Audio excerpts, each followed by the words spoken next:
kita lanjut ke pertanyaan berikutnya. Ini dari Nonem juga, pendeta. Pertanyaannya dia ada 2 poin. Yang pertama, apakah dosa kalau kita berbohong demi kebaikan? Oh, ini tentang mungkin ada bilang dosa putih, dosa hitam gitu. Yang berikut yang kedua, apakah yang murtad itu ada pengampunan dosanya? Terima kasih, silakan pendeta. Ya, nampaknya semakin lama pertanyaannya semakin rumit. Iya, benar. Naik level. Ya, terima kasih untuk pertanyaan ini. Pertanyaannya berbohong demi kebaikan. Iya. Pada umumnya, mungkin ada cerita yang lain, tapi pada umumnya cerita dalam Alkitab yang biasanya diambil untuk mendukung dalam tanda kutip konsep ini adalah cerita Rahab yang berbohong kepada penduduk Yeriko tentang 2 mata-mata orang Israel yang datang untuk mengintai kota Yeriko. Ini ceritanya ada di dalam Yosua pasal yang kedua, ayat 1 dan selanjutnya sampai ayat belasan. Dia mengatakan kepada orang-orang Yeriko bahwa kedua orang itu telah pergi, padahal dia sembunyikan mereka di sotoh rumahnya. Siapa Rahab ini? Dia seorang, kata Alkitab, seorang perempuan sundal. Memang dia sudah pernah mendengar tentang Allah, tapi pada saat itu statusnya bukan umat Allah. Mungkin dia mempunyai pengetahuan karena dengar-dengar tentang perbuatan Allah kepada orang Israel yang sampai kepada orang Yeriko, dan memang itu dia katakan dia sudah dengar, tapi pengetahuannya tentang Allah dan firman Allah mungkin saja terbatas. Yang menjadi pertanyaan adalah di dalam Ibrani pasal yang ke-11 ayat yang ke-31. Ini kan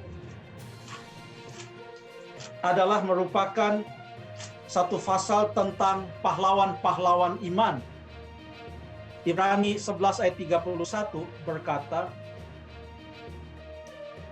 karena iman maka Rahab perempuan sundal itu tidak turut binasa bersama-sama dengan orang-orang durhaka, karena ia telah menyambut pengintai-pengintai itu dengan baik. Ya. Coba kita buka juga Yakobus 2 ayat yang ke-25. Dan bukankah demikian juga Rahab pelacur itu dibenarkan karena perbuatan-perbuatannya ketika ia menyembunyikan orang-orang yang disuruh itu di dalam rumahnya, lalu menolong mereka lolos melalui jalan yang lain. Dia disebutkan dibenarkan, lalu kemudian disebutkan karena iman. Nah, ini yang menjadi sulit. Kalau begitu nggak apa-apa dong kita bohong.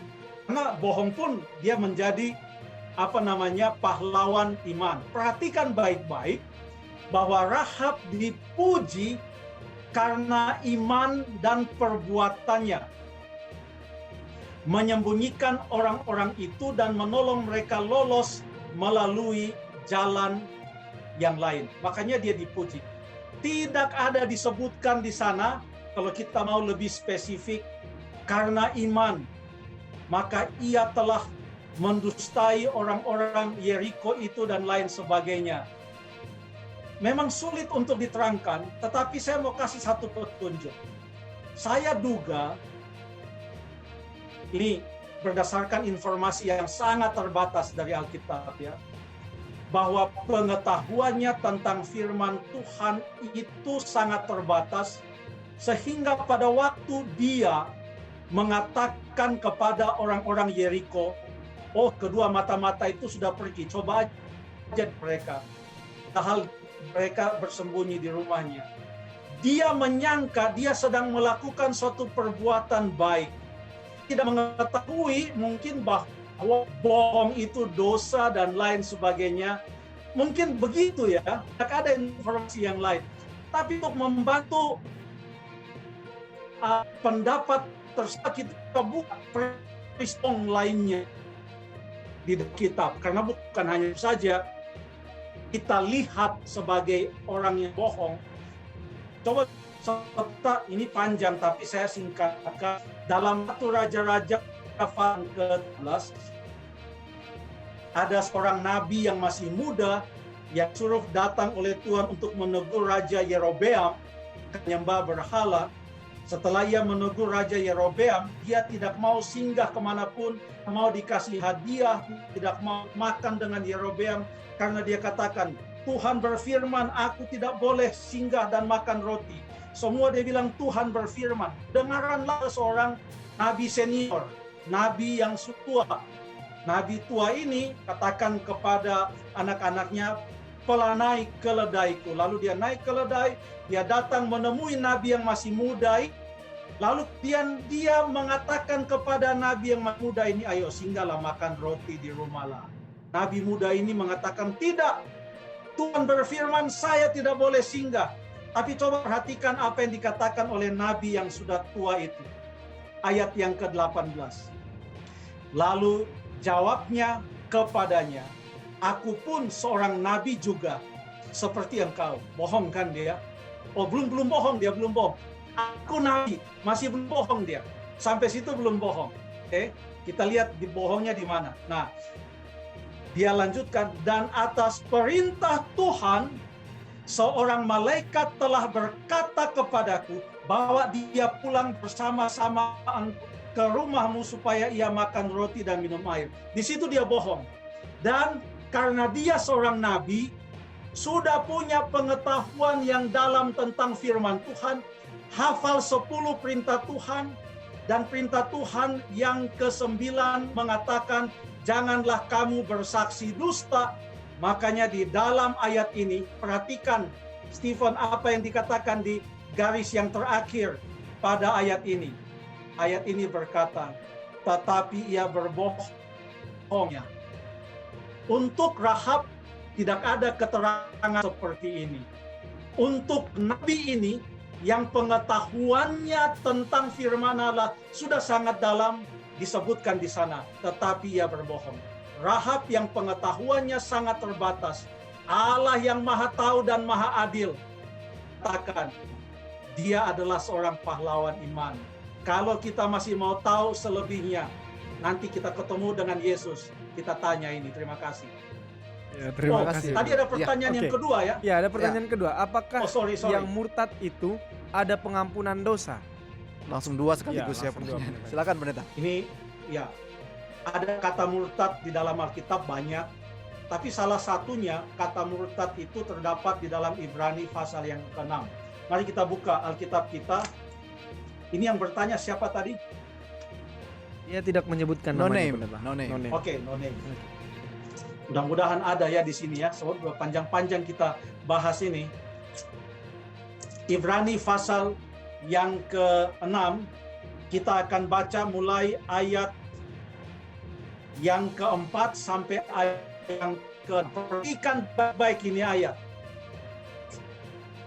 Sebab mereka yang pernah diterangi hatinya, ada kata pernah diterangi hatinya, yang pernah mengecap karunia surgawi, dan yang pernah mendapat bagian dalam Roh Kudus, dan yang mengecap firman yang baik dari Allah, dan karunia-karunia dunia yang akan datang. Namun yang murtad lagi, waduh ini ayat cukup keras ini. Ayat yang ke-6. Namun yang murtad lagi tidak mungkin dibaharui sekali lagi sedemikian hingga mereka bertobat, sebab mereka menyalibkan lagi anak Allah bagi diri mereka dan menghinanya di muka umum. Wow. Apa maksud ayat ini? Yang murtad lagi tidak mungkin diperbaharui. Apa artinya tidak mungkin diperbarui sekali lagi demikian? Karena tadi kan pertanyaannya, apakah yang murtad itu ada pengampunan dosa? Nah, ayat ini mengatakan, tolong jangan dulu berpindah ke channel YouTube yang lain, nanti salah memahaminya. Ini kita harus selesaikan dulu ini, menjawab pertanyaan ini. Apa yang dimaksud yang murtad lagi tidak mungkin diperbarui sekali lagi demikian. Di sini kita perlu melihat ada beberapa kata-kata, mulai dari ayat yang keempat, yang dimulai dengan tidak mungkin bagi mereka, kalau kita mau ikut dia urutan di dalam bahasa aslinya, bahasa Yunani, dia mulai dengan tidak mungkin bagi mereka yang sudah pernah begini, yang pernah mengecap, yang pernah mendapatkan karunia Roh Kudus, untuk diperbaharui lagi. Dia mulai dengan kata itu. Nah, apa saja kata-kata kerja di sana?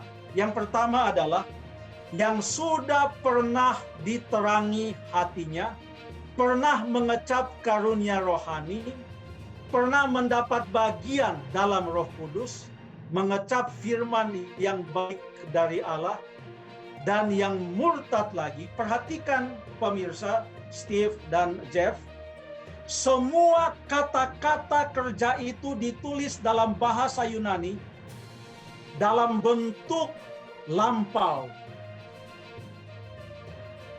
atau istilah tata bahasanya adalah aorist, past tense, bentuk lampau, sehingga menggunakan kata yang sudah pernah diterangi hatinya, sudah pernah, jadi mereka sudah terima Yesus, sudah mendapatkan terang kebenaran, sudah mendapatkan janji tentang sorga, mendapatkan karunia Roh Kudus, sudah faham tentang firman Allah, namun murtad lagi, artinya sudah murtad ini, murtad lagi, tidak mungkin diperbaharui sekali lagi, sehingga mereka bisa bertobat, katanya. Sebab apa penyebabnya? Ada dua.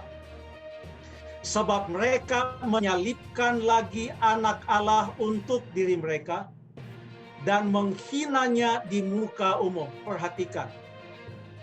Kata menyalibkan lagi anak Allah dan kata menghinanya di muka umum.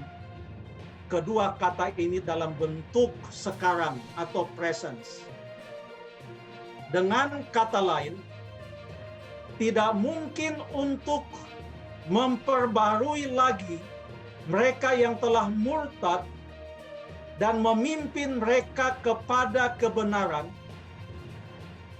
yang sudah terima kebenaran, sudah terima Yesus, lalu kemudian sudah mendapatkan janji Roh Kudus, sudah mendapatkan semua, tapi murtad dalam bentuk lampau.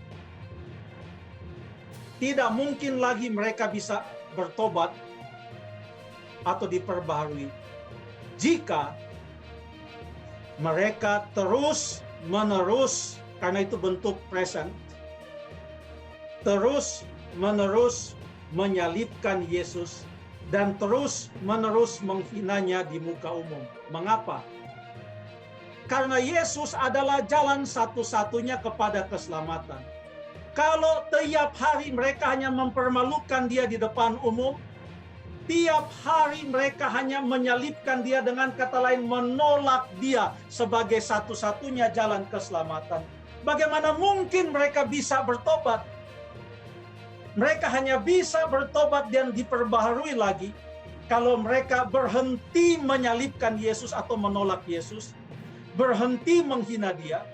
Kalau mereka mau menerima dia kembali dan mau memuliakan dia dan bertobat, maka janji yang terdapat di dalam 1 Yohanes 1 ayat 9, bahwa bila mana kita telah berbuat dosa, ia adalah setia dan adil, dan dia akan mengampuni kita. Jadi masih bisa selamat, asal jangan kita terus-menerus menyalibkan Yesus atau menolak dan menghina dia. Terima kasih. Terima kasih pendeta, jawabannya Terima kasih, sangat pendeta. jelas.